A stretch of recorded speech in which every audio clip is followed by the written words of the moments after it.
Bien, buenas tardes chicos de informática.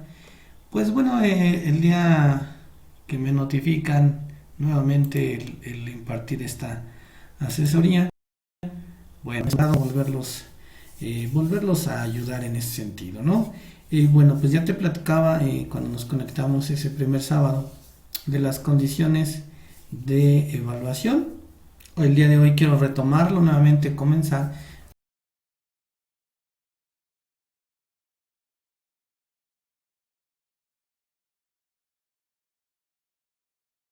con los dos al 20 de marzo, 4 aplicada a negocios uno.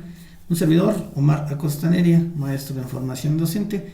Los esquemas, pues dijimos que estaban valorados en un 20%. Dentro de estos esquemas te pido el favor investigar el compendio de Julio Pimienta, Estrategias de Enseñanza-Aprendizaje. Es un software libre, es un compendio libre que puedes descargar de la red para que sepas en qué consiste. Número 2, lo cambiamos. Aquí puse síntesis conceptual. Había colocado otro concepto, pero no me hacía, no me gustó. Lo tuve que cambiar. Síntesis conceptual, que es un pequeño resumen de ideas, 10%, de una infografía del 15%.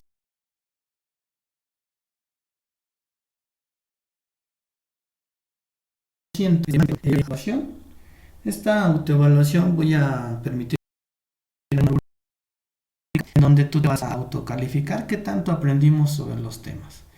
Finalmente el examen, que es el 20 de marzo, con un valor del 20%, y ejercicios de guía de estudio con un valor del 20%. Este va a ser un cuestionario de mínimo 10 preguntas, obviamente con respuestas, y si tú consideras que con esas 10 preguntas abarcaste todos los temas, bueno, pues es válido, ¿no? Si quieres agregar más, también es válido. Eh, Respecto al examen, únicamente de tus temas en tu guía desarrollada, de ahí saldrán los cuestionamientos, algún examen sencillo, un formulario de no más de 50 preguntas. Creo que es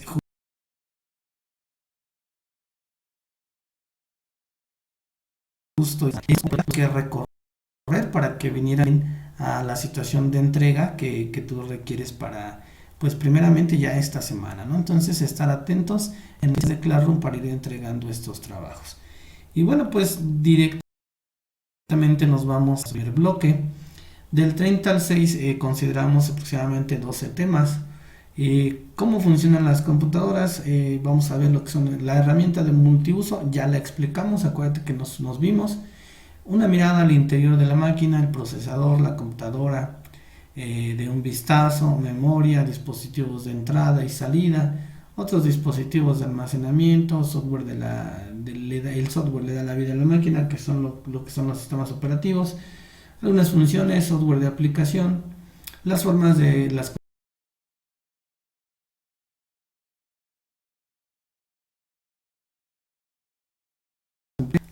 todo esto es lo que tenemos que ver, y de entrada nos piden solo tres trabajos. Si comparas el contenido temático con los trabajos que te dejo, la verdad es que son muy poquitos.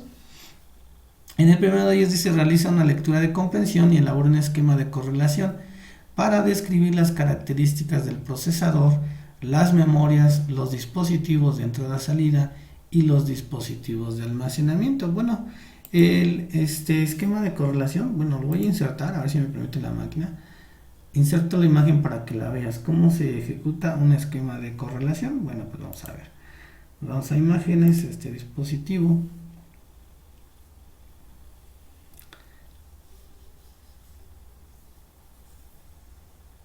Lo que piensa un poquito, bueno, pasan unos segundos.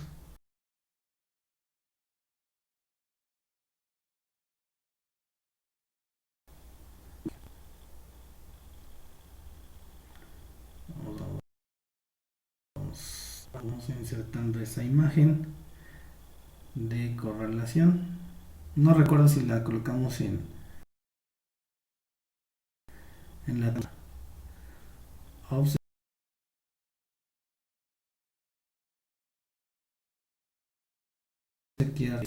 en respaldo. Documentos, no, imágenes, y está en... Pero creo que no me va a agregar las imágenes. A ver, causa, efecto, correlación, insertar. Vale, la imagen, ya me acordé por qué. Bien, bueno, pues describo gráficamente el esquema. Son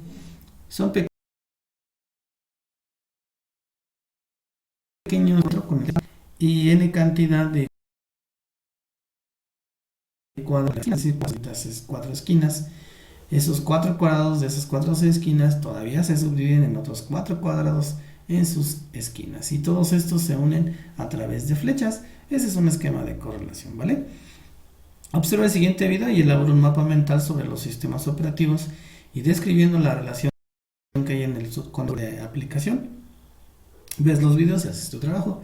Analiza la información presentada en tu guía desarrollada y elabora un cuadro sinóptico con las principales características sobre la clasificación y características de los tipos de computadoras. Aquí vamos a hacer, bueno, pues rápidamente un cuadro sinóptico, es el de las llavecitas, ya sabemos qué hacer.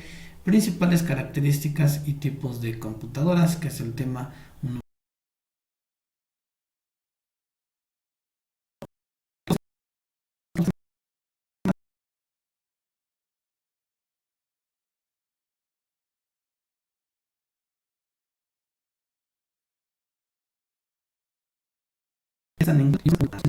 En tu compendio ya está en claro, únicamente descárgala y la puedes aprovechar. La parte de la herramienta multiuso, recordándote la idea, pues es una máquina que nos permite elaborar distintas actividades, incluso de manera simultánea, ¿no? La sistematización de trabajos escritos, algunos cálculos, presentaciones, son las distintas actividades o usos que le podemos dar a esta computadora. Y bueno, pues al paso del tiempo las computadoras han tenido distintas evoluciones que tienen que ver con la capacidad que nos ofrecen, el respaldo, la velocidad, la velocidad de conexión, la velocidad de almacenamiento.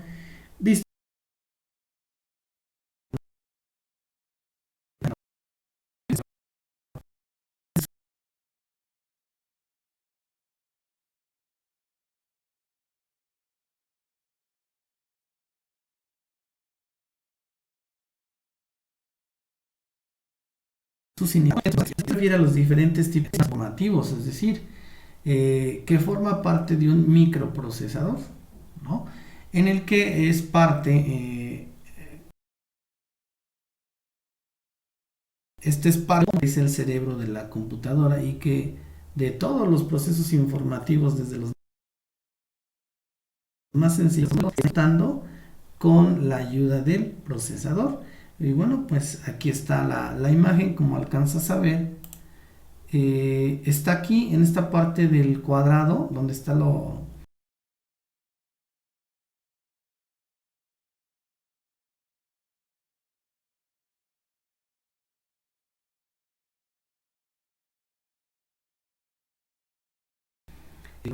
Ahí está, creo que lo que aumenta es la letra. Bueno, ya aumenta un poquito.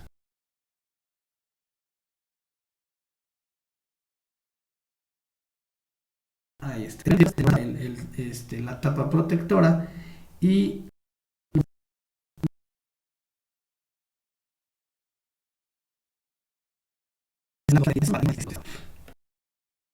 bien, el procesador de una computadora es el dispositivo considerado de hardware porque es un dispositivo físico. Puede tener diversas propiedades. La unidad central, bueno, dentro de este procesador está la unidad central de procesamiento o CPU, conocido como el cerebro del sistema. El hardware suele ser un clip de distintos tipos, formando múltiples microprocesadores en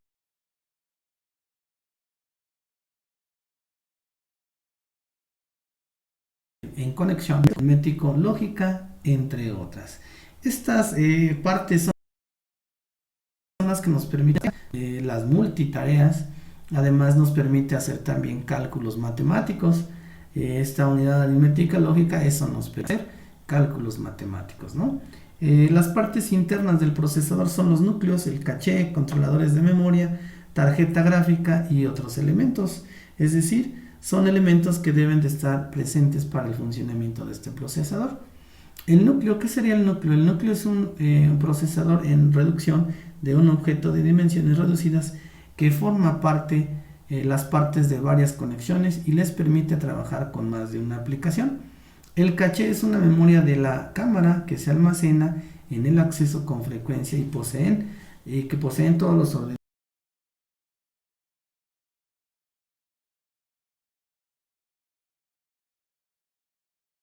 del sistema con más frecuencia. La memoria caché es la más cercana ya que se encuentra en su interior y se utiliza para mejorar la rapidez del acceso de la memoria, que se encuentra organizada en varios niveles, mucho más lento y rápido que el anterior. El controlador de memoria es un circuito digital que se encarga de hacer los trámites del flujo de la información o datos entre el procesador y las memorias. Bueno, pues ahí está, ¿no? La imagen del procesador. Aquí está, por ejemplo, habla ya de tarjeta gráfica. No nos metemos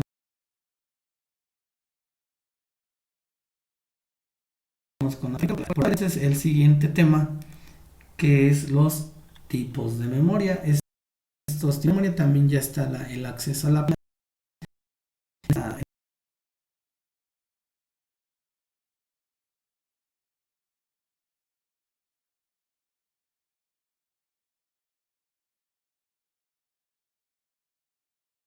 de desarrollo, no sé qué sucede, pero la imagen ahorita aparece, ¿no? Bien, es uno de los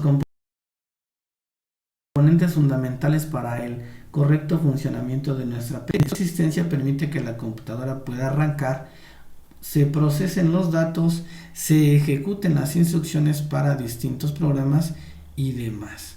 ¿Qué quiere decir entonces? La memoria pues es un componente muy fundamental, muy básico para que la computadora realice todos sus procesos, todos sus procedimientos de manera ordenada y además les da un poco de velocidad. Esa es una característica general. Cuanto mayor es la cantidad de memoria que posee una PC, mayor será el rendimiento y la mejora en el performance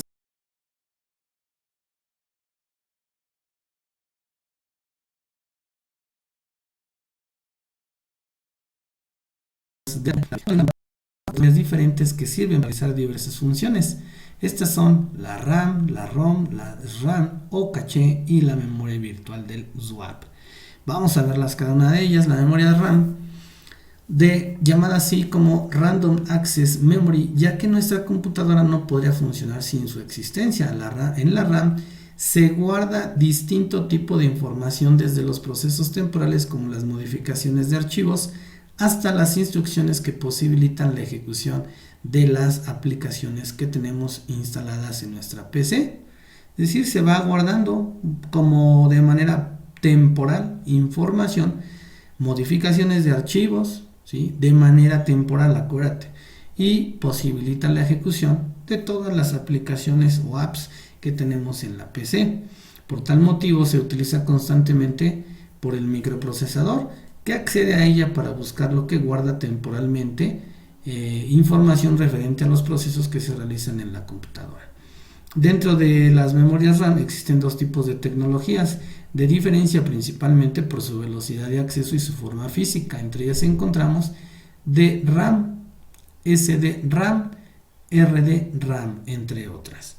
Las denominadas DRAM, o que son Dynamic Random Access Memory, han sido utilizadas en las computadoras desde los primeros años, en épocas de los 80.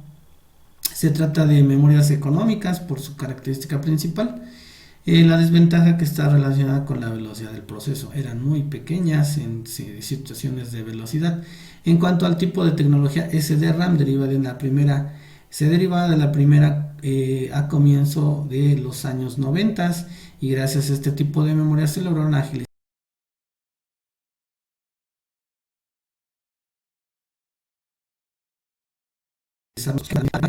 Por su parte, la tecnología RDRAM es una de las más costosas debido a su complejidad de fabricación y solo se utiliza en procesadores grandes tales como Pentium 4 y superiores.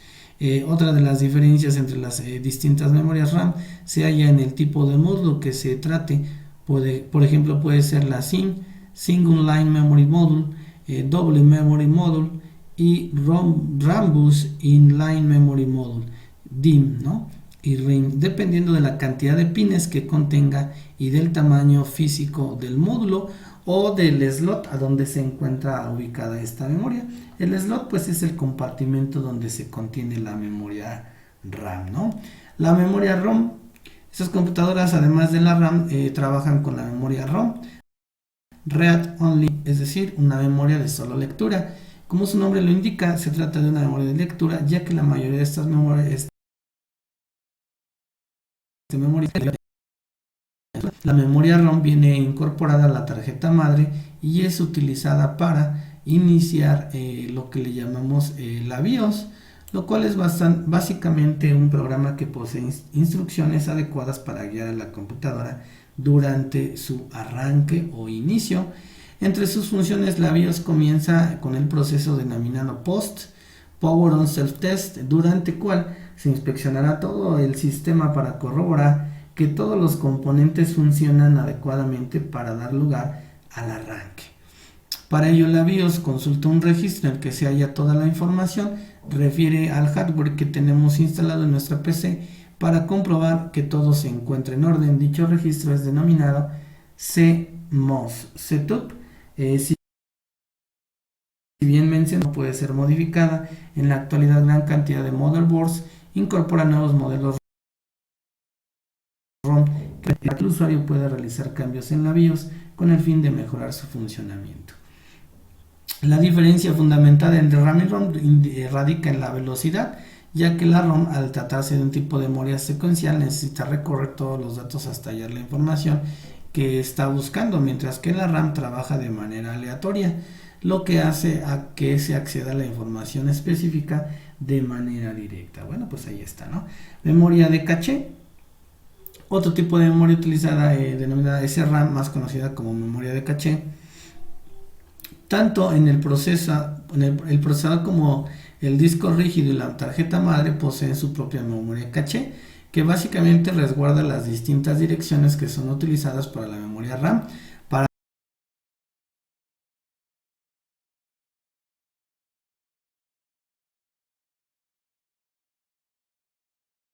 realizar del procesador, del disco duro y la tarjeta madre tienen un llamado memoria de caché, ¿no? Esa es una de las situaciones. Existen entonces en este proceso que realiza la memoria caché, guarda ubicaciones en el disco que ocupan los programas que han sido ejecutados para que cuando vuelvan a ser iniciados el acceso a la aplicación logre ser más rápido. Es decir, pues es toda la dirección en donde por ejemplo, se ubica un archivo. Toda esa línea de texto pertenece a las diferentes ubicaciones en los discos, así se almacenan. Tres tipos de cachés diferentes. Caché 1, el que se encuentra en la línea interior del procesador y funciona a la misma velocidad que este, y el cual se guardan las instrucciones y datos. El caché 2 suelen ser datos de tipos de 2 segundos ahí en el procesador, pero de manera externa que el caché 1.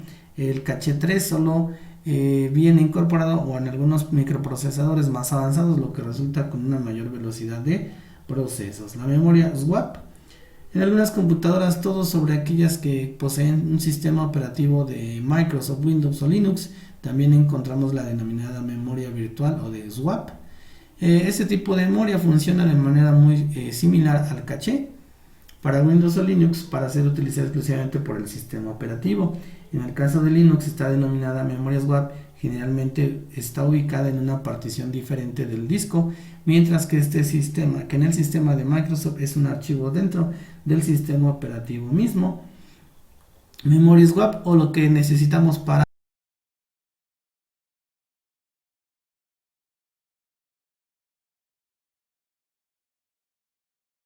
en muchas ocasiones la memoria virtual suele producir esos problemas que ocasionan que la PC se cuelgue o se pasme, ¿no? Ya que el tipo de memoria que se ha creado o está creada por el sistema dentro del disco rígido a veces se puede llegar a superar la capacidad del proceso. Bueno, pues ahí está, ¿no? Tipos de memoria RAM.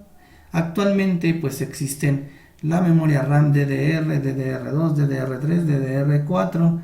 Esto depende de la antigüedad, la cantidad de transistores que tiene, circuitos integrados que tiene y su velocidad, ¿no?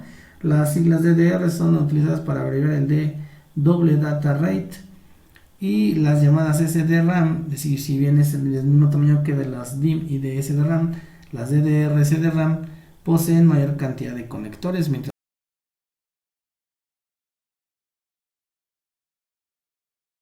que la S184. Es la parte que está en color oro, estos pequeños filamentos o dientitos, estos son los pines, en eso se mide la diferencia de un RAM DDR2, 2, 3 y 4, ¿no? Y en su velocidad. Estas memorias trabajan transfiriendo datos a través de dos canales diferentes de manera simultánea y en un mismo ciclo de reloj, con una transferencia de volumen de información de 8 bytes en cada ciclo de reloj. Bueno, específicamente no vamos a trabajar todas porque ya además son viejas, ¿no? DDR2 es esta que tenemos aquí. Su característica es que trabaja a 1600 megabytes por segundo. En las DDR2 se duplica a 3200 megabytes por segundo. Esa es la diferencia.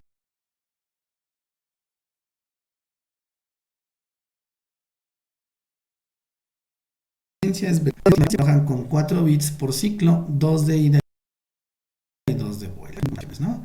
Las memorias que se produjeron los módulos DDR3, cuyo fabricante importante hasta el momento ha sido de manera expresa Samsung Electronics, fue el creador de las DDR3, incorpora importantes mejoras en el campo de las memorias, entre las que se destaca el hecho de que se pueden transferir datos a una tasa de reloj efectiva de 800 a 1600 MHz, superando en gran medida las DDR anteriores, ya que las dos DDR2 tienen una tasa de 533 a 800 MHz y las de DDR de 200 a 400. Bueno, pues esa es la característica. Este es un nuevo modelo DDR3, no las he visto yo, pero bueno, ese son el principio de esto, ¿no? Y bueno, pues las DDR3 consumen solo 1.5 volts gracias a la implementación de la tecnología de fabricación de 80 nanómetros. Velocidad en los procesos. Bueno, pues ahí está, ¿no? Ya las DDR3 poseen 240 pines, es decir, la misma cantidad que la DDR2. Ambos tipos de memoria son incompatibles, es decir, no puedes sustituir un DDR2 por un DDR3, eso es imposible, ¿no? Memorias GDDR. En este mercado las típicas memorias RAM son de tipo DDR, pues eso lo sabemos. También podemos encontrar una variante de la misma llamada GDDR SDRAM, lo cual es un tipo de memoria que fue diseñada específicamente con el propósito de ser utilizada en el ámbito del renderizado de video, habitualmente trabajando en un equipo con la GPU de nuestra tarjeta gráfica. Este tipo, bueno, pues de memorias GDDR, que son mucho más rápidas, la cantidad de lo que significa menos dinero y espacio, aunque el precio de las de GDDR no permiten que puedan ser usadas por un usuario promedio con un presupuesto ajustado caras. Incluso, bueno, pues se dice que son compatibles con tarjetas de video de alta capacidad, porque por ejemplo las utilizan los gamers, ¿no? Utilizan una GDDR de, pues rebasa lo que conocemos los estándares de 4, 8 y 12 gigas. Puedes encontrar estas memorias hasta de 15, 14 gigas, ¿no? Ahí está la información. GDDR, bueno, pues aquí están sus GDDR y sus derivaciones. GDDR en el mercado, GDDR el primer GDDR se efectúa, su frecuencia efectiva de trabajo era de 166 a 950 MHz. GDR2 va subiendo y la última, ¿no? Bueno, hay un montón, ¿no? Ya la generación de memoria GDR disponible son capaces de ofrecer hasta una frecuencia de operación de 14 GB. Es que tenga 172 GB sobre un bus de 384 bytes. Este tipo de memoria se utilizan en tarjetas de video de alta gama como los Nevada Titan RX. Bueno, debe haber una cierta compatibilidad con tarjeta madre y obviamente con tarjeta de video, si no, no funciona, ¿no? Bien, pues ahí está, la memoria ROM es la que el elemento de hardware más importante en las computadoras. Bueno, pues aquí ya la memoria ROM, ya lo dijimos en qué consiste, todo esto ya lo vimos para qué sirve la memoria ROM. Además de utilizarse para la gestión de un proceso de arranque, la memoria ROM se usa para el chequeo inicial del sistema y diversas rutinas con dispositivos de entrada-salida. Bueno, pues así se mira una computadora. Esta tarjeta madre, bueno, pues también tiene que ver, ¿no? Vamos a ver los datos de las tarjetas en la tablilla. ¿Sale? Por ejemplo, aquí está Easy Energy Save Server.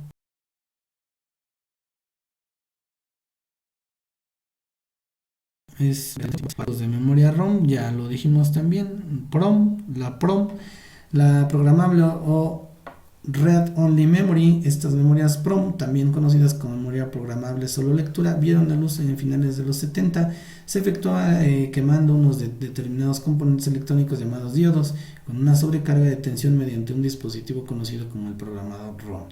Los diodos afectados con la carga corresponden a 0, mientras que los demás corresponden a 1. Bueno, su principio de funcionamiento es el 1 y el 0. La EEPROM era ese programa de Read Only Memory. Estas memorias EEPROM, también conocidas como memoria programable y borrable solo lectura, son básicamente memorias de tipo PROM, pero que tienen con la particularidad de poder borrarse. El modo de través de rayos encapsulado del chip ultravioleta estado en unos. Bueno, interesante dato, interesante dato. EEPROM, Electrical Erasing Programming Read Only Memory. Bueno, sin embargo, entonces es borrable. Este procedimiento en la memoria EEPROM es más sencillo, ya que se puede realizar mediante una determinada corriente eléctrica. Bueno, le pones aquí con esta memoria corriente eléctrica y nos permite grabar, ¿no? Cabe destacar que las memorias EEPROM ofrecen una variante llamada Flash EEPROM, que utiliza menos componentes específicamente en un solo transistor, en lugar de 2 o 3 que utiliza la memoria EEPROM.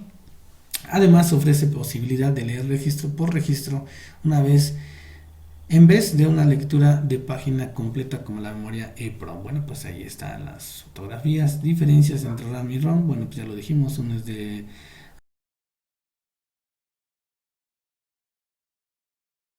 almacenamiento, ¿vale? Bueno, ahí son especificaciones de anexos, memoria caché, tipos de memoria caché, cómo instalar memoria caché y chequear la existencia de memoria caché. Bueno, pues eso ya son tecnicismos que ustedes seguramente pues en contabilidad pues nada que ver, ¿no? Nada más es conocer las memorias, ahí está. Pasamos al siguiente tema.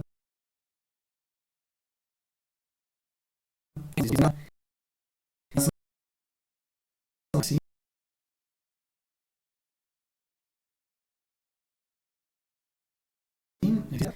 con calma.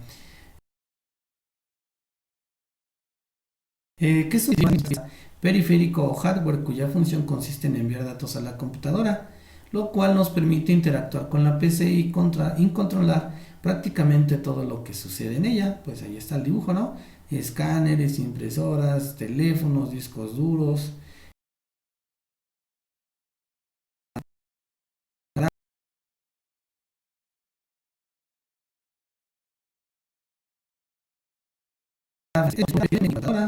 ¿vale? Bien. Entre estos dispositivos de entrada más frecuentemente utilizados en la computadora se encuentra el teclado, el mouse, los cuales sin duda son fundamentales para que podamos operar una PC y utilizar distintos programas en ellos. Dispositivo de entrada que es un micrófono, una cámara web, un joystick, un escáner, un ratón inalámbrico y un escáner grandote, ¿no? Bien, ¿qué es un dispositivo entonces de salida? Por otra parte, en lo que respecta a los dispositivos de salida, estos básicamente son todos aquellos periféricos que reciben datos desde la computadora y por lo general se trata de equipos que permiten la impresión, exhibición, proyección o cualquier tipo de reproducción física de dichos datos. Ahí está. En este sentido, bueno, pues estos dispositivos de salida son el GPS, altavoces, tarjetas de video, televisor, entre otros. Aquí pues agregamos un proyector, que es el que más usamos conectado a las computadoras. Cuando conectamos una doble pantalla, pues un dispositivo de salida. y lo puedo conectar a una laptop o también lo puedo conectar a un CPU de escritorio. Y bueno, pues no importa la modalidad, pero lo que importa es las conexiones que me permiten sacar la información de un cerebro hacia el exterior, ¿no? Ahí está. Diferencias de dispositivos de entrada y salida. En resumen, podemos decir que un dispositivo de entrada es todo aquel que envía información a la computadora, mientras un dispositivo de salida reproduce o muestra resultados de dicho procesamiento. Bueno, pues ahí está, ¿no? Esa es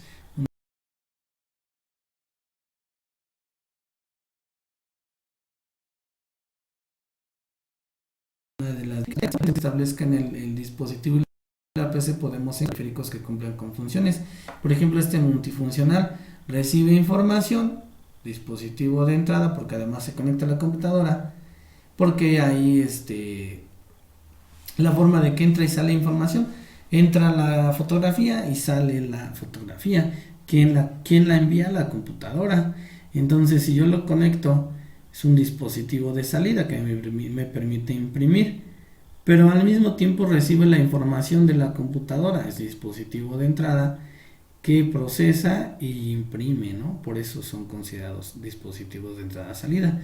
Dispositivos de entrada, ya lo dijimos, que nos permiten en líneas generales poder controlar la forma en que nuestra computadora procesa la información. Es por ello que en la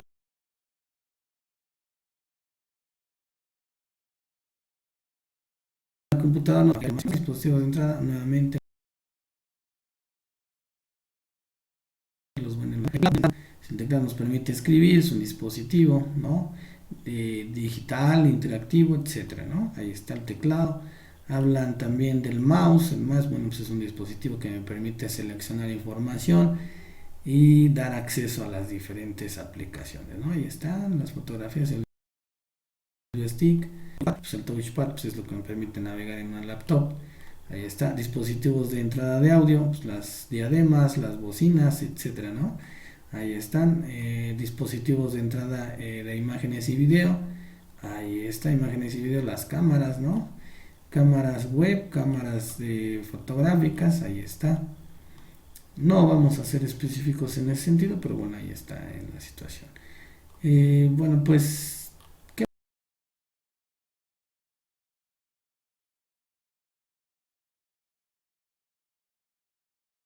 más?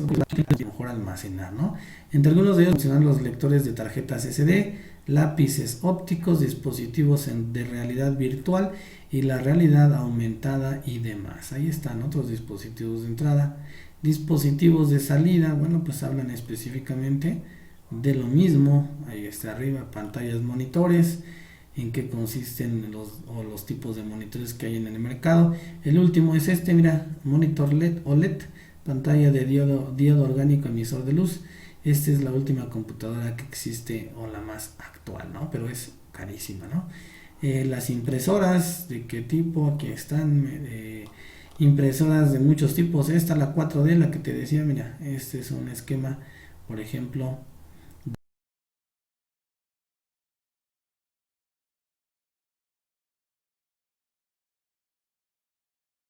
hay un cohete, ¿no? Hace un cohete directamente, ¿no? Conforme a esa impresión. Los parlantes o altavoces, dispositivos de salida, ¿no? Vale. Bluetooth, los auriculares, ¿vale? Ahí están de muchos tipos, etcétera. Bueno, pues seguimos ahora con el tema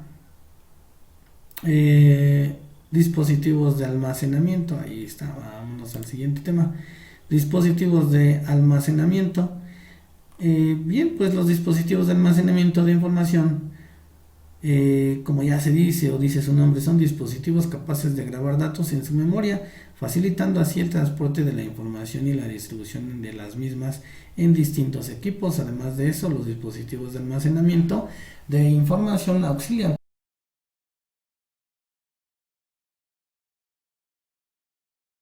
como herramientas más conocidos, discos duros y disquetes,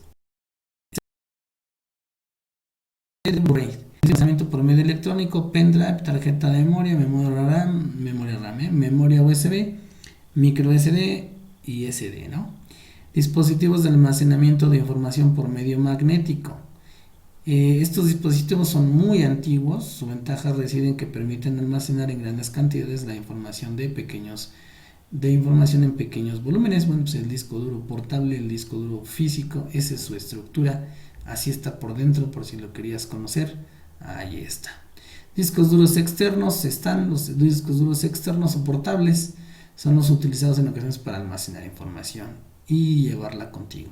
Discos duros internos, que es el de la imagen, están al interior de la computadora y me permiten almacenar. El almacenamiento por medio magnético, lo más utilizado actualmente, es decir, almacena gran cantidad de datos en un pequeño espacio físico. Ahí está. La escritura de la información en estos dispositivos por medio magnético se da por la manipulación de partículas magnéticas presentes en las superficies del medio magnético. Para la escritura, el cabezal de lectura y escritura del dispositivo genera un campo magnético que magnetiza las partículas genéticas, representando así dígitos binarios, bits, que de acuerdo a la polaridad utilizada. Para la lectura, el cabezal de lectura y escritura genera un campo magnético que, en cuanto entra en contacto con las partículas magnéticas del medio, verifica si está atraído o repele el campo magnético, sabiendo así si el polo encontrado en la molécula es positivo o negativo. Otros ejemplos de almacenamiento magnético, pero que ya han sido olvidados, ¿no? Los disquetes, los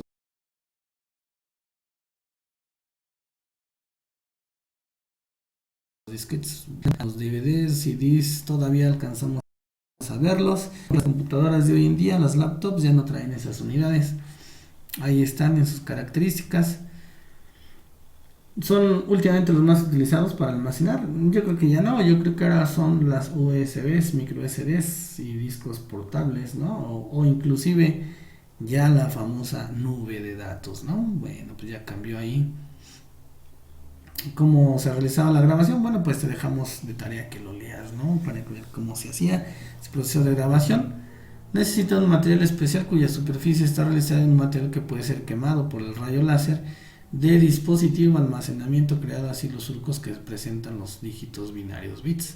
Dispositivos de almacenamiento de información por medio electrónico, sin embargo, entonces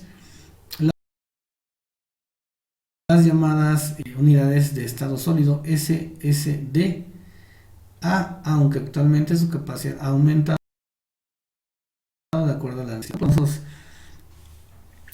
pendrives y tarjetas de memoria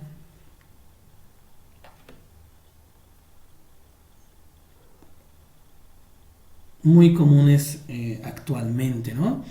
Bien, pues es un disco duro que está al interior de la computadora. Hay los discos llamados Solid State Drive, que es ese, ¿no? SSD, es un disco sólido dentro de la computadora, ahí está. Los dispositivos de almacenamiento por medio electrónico pueden ser encontrados de maneras diversas, desde pendrive hasta tarjetas de memoria, etcétera, ¿no? Que tienen una capacidad de almacenamiento superior. Ya hay de 2 teras, USBs que vienen de China de 2 teras, antes no era posible, ahora ya lo es y te valen 239 pesotes en Mercado Libre, una memoria de 2 terabytes, ¿no? Nada común eso. Aquí están las llamadas microSD y SD, ¿no? Su funcionamiento, cómo trabajan, ahí están otros dispositivos de almacenamiento, dispositivos de almacenamiento de información. Bueno, pues son todos estos que están en la imagen, ¿no? A través del tiempo pues han cambiado sus formatos y sus capacidades, ¿no? Bien, pasamos al siguiente tema. El siguiente tema es el de...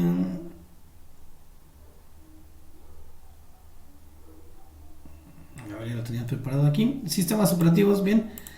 Vamos a ver entonces qué es el sistema operativo. Sistema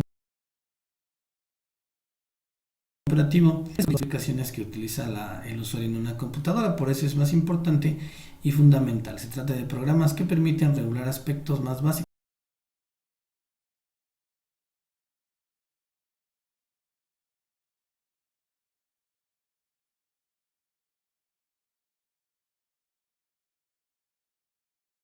del sistema, también llamados núcleos o kernels, ejecutarse de manera privilegiada respecto al resto del software. Es decir, es el primer software que se ejecuta sin permitir que un programa cualquiera realice instancias sobre él. Es decir, él va a decidir qué guardar y qué no guardar, o qué utilidad